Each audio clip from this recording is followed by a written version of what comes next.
Hello everyone, Steve Mitchell here with the Mind of Watercolor YouTube channel. It's so great to be partnering with Strathmore again to bring you one of these workshops. This workshop is going to be about spontaneous painting. Now that's a favorite on my YouTube channel, and we're going to go through step by step and show you some of the ways to do that. Spontaneous painting started out for me as a way to test supplies and colors and techniques, to experiment, to just have fun in a low pressure way that didn't involve a lot of planning and pre-drawing. I think it's an important part of being able to get used to your supplies, get used to what you can do, and all the materials that you're most likely to use. Eventually it just became kind of a fun game to turn those into pictures. Well, whether you do that or not, we're going to show you the process that I usually go to and just have some fun. It's also a great way to let watercolor be watercolor. Great way to partner with the medium. Watercolor will do some amazing things for you if you let it. In this video today, I'll show you the supplies I normally use. We'll go through 2 ways to start. Then in the following episodes, I will go through and actually show you a complete painting, how I take a spontaneous painting from beginning to end. And we'll end with how you can use spontaneous painting in your more planned paintings, still letting watercolor add its own little touch to whatever it is you're doing. So let's go. Let's get started. Well, let's take a look at some of the supplies that I'll be using. For my paints, I'll be using MaimeriBlu. I have a selection of about 18 colors here. Now, for spontaneous painting, I will not be using all of these colors, but this is a good selection. It's got a good selection of warm and cool blues, warm and cool reds, warm and cool yellows, some greens, earth tones, some neutrals like Payne's gray, and neutral tint. This is a really high quality artist grade paint, and it should do real well for us. When we get into the actual spontaneous painting, I will probably be choosing a limited palette. I think spontaneous painting works much better if you pick a very limited selection, but they will be coming from this palette. We'll get more into the specific selections of colors as we go along. For paper, I'll be using the Strathmore 8x10 Ready Cut watercolor sheets. I think these are perfect for spontaneous painting. It's high quality paper, it's 500 series, 100% cotton, and a pre-cut size, so you can easily go through 2 or 3 as you're doing your spontaneous painting. And I like to attach them to a drawing board that's not much bigger than my paper. You don't have to do that, but I like to be able to, when we get into the very wet washes, I like to be able to pick this up and turn it, and just taping it to a board just really facilitates that well. This is just white acid-free artist tape. You can use painter's tape or drafting tape. Those would work fine also. Another great alternative for paper is the Strathmore Watercolor Travel Pad. This is a pad of paper. There's 12 sheets in this pad, and it is also 100% cotton. You could actually, if you want to, paint right on the pad. If you want to go through a lot of these and do some very quick spontaneous studies, you could do that, tear off the sheet, do the next one. Either way, both of these papers are great for doing spontaneous painting. I highly recommend 100% cotton paper. You're just going to get a lot better results with the water. And both of those will do really well. For brushes, I use a variety, and it just depends on what I'm doing at the time or how I'm doing it. There's a number of ways you can start and proceed. Since it is spontaneous painting, you don't always know exactly what brushes are going to work the best. But here's a pretty good profile of the brushes that I often use. This is a number 2 Princeton Neptune Mottler 2-inch brush. This is great for pre-wetting the paper. A lot of times with spontaneous painting, you'll wet the entire paper first. Not always, but this is a great brush to do that with. As you begin laying in and dropping in your first colors, putting in your first washes, I like to have a big, either a mop or an oval wash. These are 2 really good choices. This is the Princeton Neptune Oval Wash, and I use these a lot for the first washes. Another great choice would be this Princeton Aqua Elite Quill. This is a number 6 quill, also known as a mop. The advantage to it is it has a great point, so as you're laying in big broad washes, you can also kind of manipulate them in tiny or more detailed ways if you want. So it's great to have something like this, or just a really large round brush, like a 14, 16 But I find these kind of brushes essential for laying in your first colors. Then I always like to make sure I have a selection of regular rounds. This will do the meat and the bulk of your work. These are Princeton Aqua Elites. These two here are long rounds, which just means they're a little longer and come to a finer point. I have a number 12, a number 8, and a number 4. That's a good selection. You can go from adding additional washes, smaller washes, right down to details. Now, I usually like to make sure I have some flats on hand. I'm not always sure whether I'm going to use them or not, but I use these when I need a particular type of brush stroke. And I want that nice flat sort of chisel looking brush stroke. This is a 1/4 inch, a 1/2 inch, and a 3/4 inch flat. This one here is a Princeton Neptune. These other two are Princeton Elites. And just really good flats. And lastly, especially when you get into painting tree limbs, grasses, ground detail, and texture, I like to make sure that I have some riggers, also known as script or liner brushes. These are number 1s. I have a Princeton Neptune here and a Princeton Aqua Elite. Both are good. You can do quite a lot of detail with these, and I find them essential for that. As I mentioned, you might not use all of these brushes in a single painting, but you will use some selection out of each of these categories usually. All right, let's talk about water and blotting and drying material for a moment. This is a pretty overlooked subject when it comes to watercolor. A lot of watercolorists have their own methods and they just kind of gloss over it.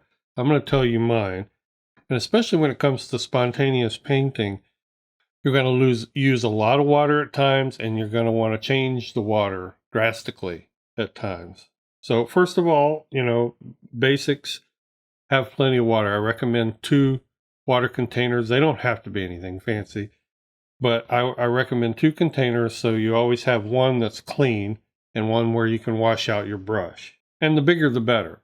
Some watercolorists use watercolor containers or water containers at least twice this size. So if you have the space, you really can't have too much water. Blotting material. I keep a lot of blotting material, and right under my water bowls, I'll have this kind of a setup. This just allows me to take moisture out of my brush very quickly. I use this car wash sponge when I have a lot of water in my brush, and then all of a sudden I need to dump it really fast. I can do it there. For more subtle wiping changes, I'll do this. In addition to that, I will have underneath my painting, usually under my easel, I'll usually have a paper towel.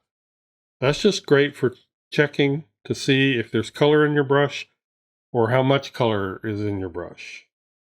And then usually in my other hand, my non-painting hand, I will have a rag. And that always comes in handy, especially when you're right up painting, just for subtle little taps and changes, or and this is the big important reason I keep a rag in this hand, is the squeeze. The squeeze is just putting your brush in there and squeezing it really tight. And that goes from a wet brush to it'll be damp, but an almost dry brush. And you will need that at times. I use all of these and I use them constantly. And you need to be able to change your water amount in your brush and on your paper drastically sometimes and quickly. The last thing you want to do is have only a little piece of paper towel, and that's all you have. Now I will also use a couple of spray bottles. Usually I use this, which is a mister. This produces a finer spray. This produces a greater variety of spray. It produces more of a spritz, a coarser spritz. And you can even adjust the nozzle. And depending on how hard you pull the trigger, you can get anything from a coarse spatter to closer to a mist. But I use both of these, and they will become necessary at times. All right, well, let's talk about starts. There's all sorts of ways you can start a spontaneous painting. There's no necessarily rule that you have to follow. And that's really the point of spontaneous painting, is to try different things. But in general, it's going to follow one of 2 things. And of course, as we get into this workshop in future episodes, I'm going to take you through from start to finish some actual spontaneous paintings. But I just wanted to isolate the idea of how you get started. There's either wet on wet or wet on dry. Wet on wet, by that I am referring to completely pre-wetting the paper. So let's do that. I'll take the 2-inch modeler brush and I'll just completely coat this here with water. No paint. You want to get it good and saturated. And with good cotton paper, that usually means putting down a nice wet application, giving it a few minutes to soak in. Initially, it will just drink it up, and then maybe coming back with yet another layer, just to make sure it's completely saturated. That's what we refer to as wet in wet. And then from there, you start your spontaneous painting, and of course, anything goes. So I'm just going to do a little bit of a start for you here. You can use light amounts of pigment, heavy,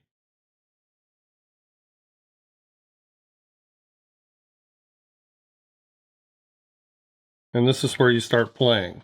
And switch to a smaller brush. And of course, with wet in wet, everything is going to be soft. Everything is going to have a soft spread. And this is the point which you can turn it around, let that water carry it. You see how that's creating a bit of a back run there and pushing pigment back. Let the watercolor loose. Let it free. Let it do its thing. Let it surprise you. That is the essence of a wet in wet start. And then when you see color going certain ways and doing certain things, you can add to that. You can enhance that. And as the water starts to dry or soak further into the paper, it's going to move your paint less and less and less. But it's a really, really fun way, and probably the most common way that I start a spontaneous painting. And I'll get to a point where I think maybe the washes are going to merge too much, or there's just too much information going on there. And I will stop and wait for the next step. Maybe I'll pick it up, let those washes move around a little bit. At this point, you're not trying to paint something yet. And if you see too much water in places, squeeze out the moisture in your brush. Come back in here and pick it up. Your brush will act like a syringe when it's dry. It'll just soak that water right up. So I don't know what I have going here, but I have something, right? In the beginning, while it's still wet and wet, you can spatter in there if you would rather. I just applied color with a brush, but you can spatter it in there. Sprinkle it. I'm going to let this soak in and dry a bit. And I may sprinkle in some water, some clear water, which will create water spots. While it's wet, this is also a good time to pick up spots if you want. One of the things that we'll get into is leaving yourself plenty of little areas of contrast.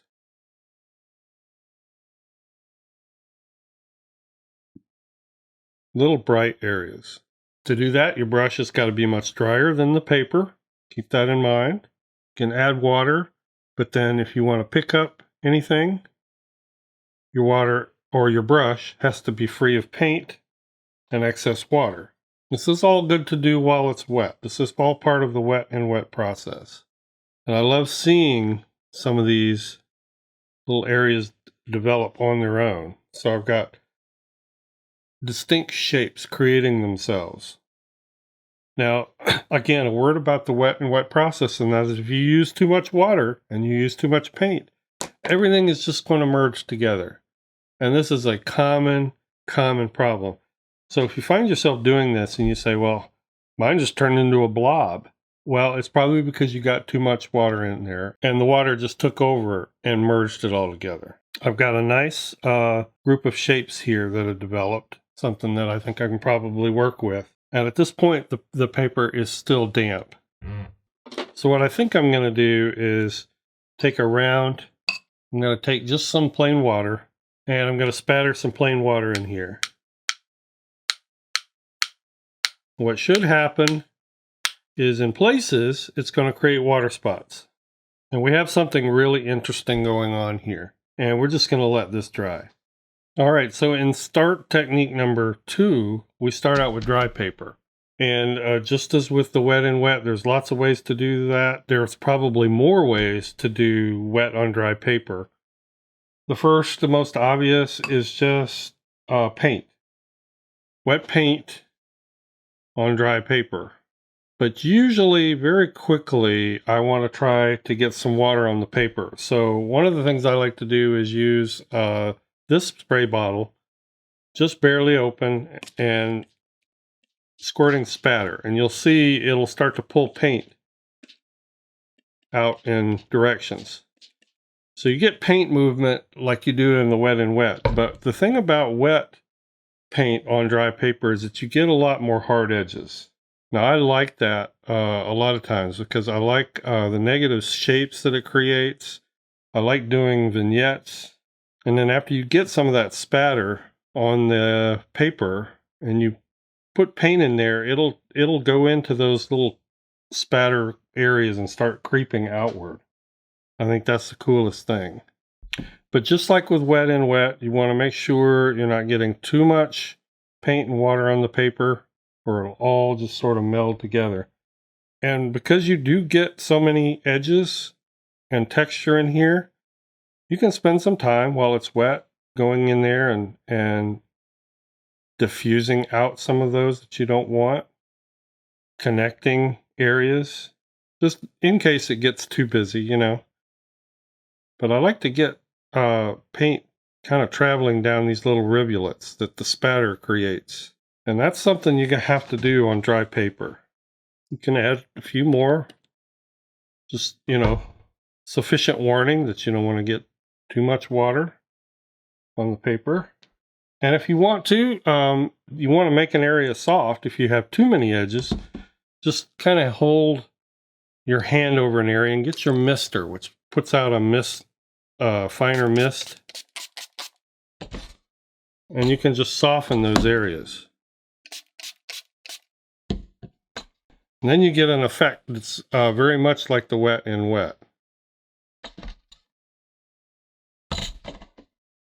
And I'm just picking up a little bit of excess water.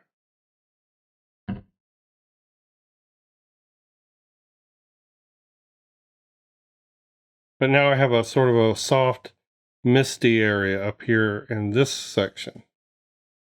So you can mix and match that way. And that's a good start. That's a nice little start for spontaneous painting. Along the same line, also wet on dry, is just load up your brush. Put down the spatters first. Now this is not wet and wet totally. You still have a lot of dry paper, but I have a coarse spatter. Now I'm just going to spatter paint. And yeah, it will go everywhere. It's getting up into this painting. I don't care. I'm just showing you some starting methods. Let's get a different color.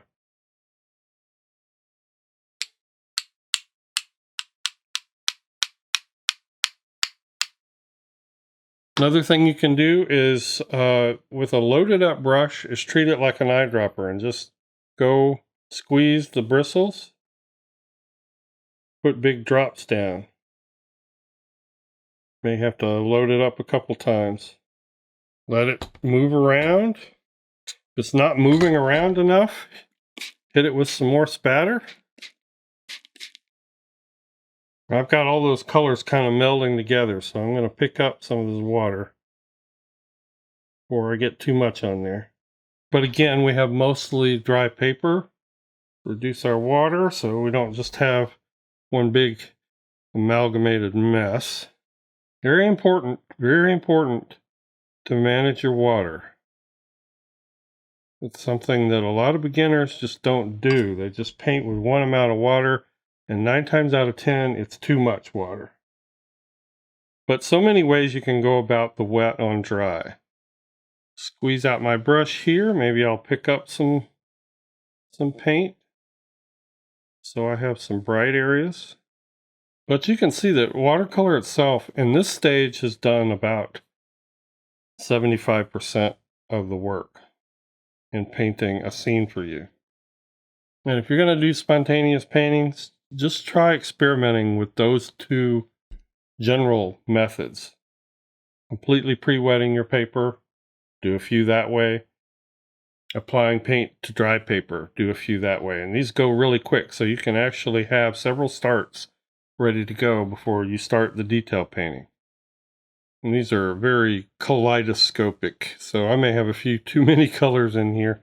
I tend to like limited color schemes a little more on this, but I'm just showing you how to do some of these starts.